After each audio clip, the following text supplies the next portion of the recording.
Welcome back to the deep dive. Today we're cracking the code on three tiny but crucial letters that basically manage your body's entire engine: TSH, T3, and T4. They really are the managers. Yeah, and if you've ever felt just so tired or cold all the time, or struggled with your weight for no reason, these hormones are the secret regulators. And our mission today is pretty simple. We want to quickly unpack what these hormones do and, why monitoring them is so important for people here in the UK.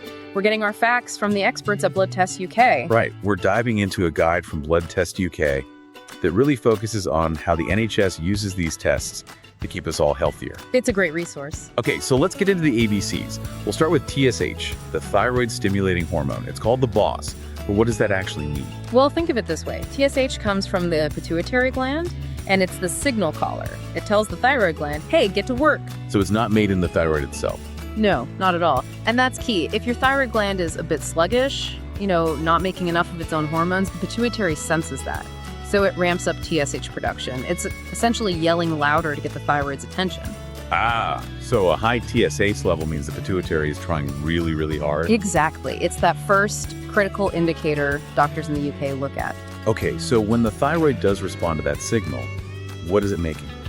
It's primarily producing T4, thyroxine. Just think of T4 as the raw material. It's the storage form. So it doesn't do much on its own? Not really. It's just there, in reserve, waiting to be used. And this is where it gets interesting. With T3, if T4 is just storage, T3 must be the active one. T3 is the active worker, yes. It's the hormone that actually revs your metabolism and gives energy to your cells. But the fascinating part is, most T3 isn't even made in the thyroid. Wait, what? Yeah, it's mostly made when your body converts T4 into T3 in other places, like your liver. If that conversion doesn't work well, you can have plenty of T4 but still feel exhausted. So let's connect this to health management in the UK. Monitoring TSH, that's the early warning system you mentioned. It absolutely is, and that's why it's such a standard part of NHS protocol.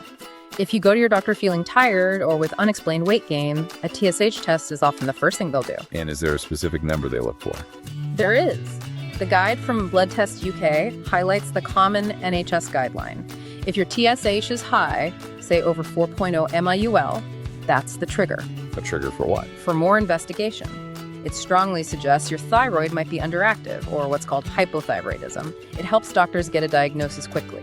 Which is why checking T3 and T4 is also important, to get the full picture. Precisely. It leads to much better care. For example, there's a rare condition called T3 toxicosis, where TSH might look normal, but your active T3 levels are sky high. Without that full picture, you miss it.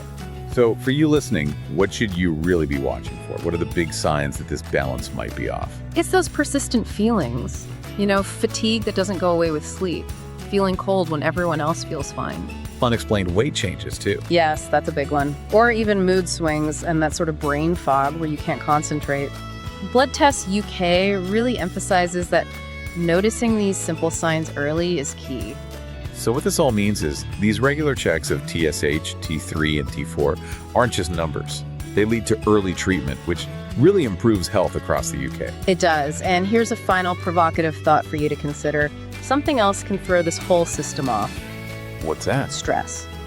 Specifically, the hormone cortisol. How does that play a role? Well, high chronic levels of cortisol can actually suppress your TSH.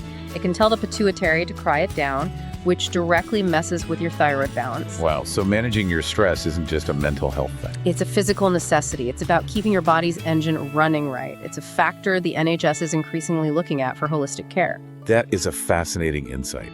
To learn more about these hormones and what the numbers mean, definitely look up the guide we referenced today from Blood Test UK. We'll see you next time for another deep dive.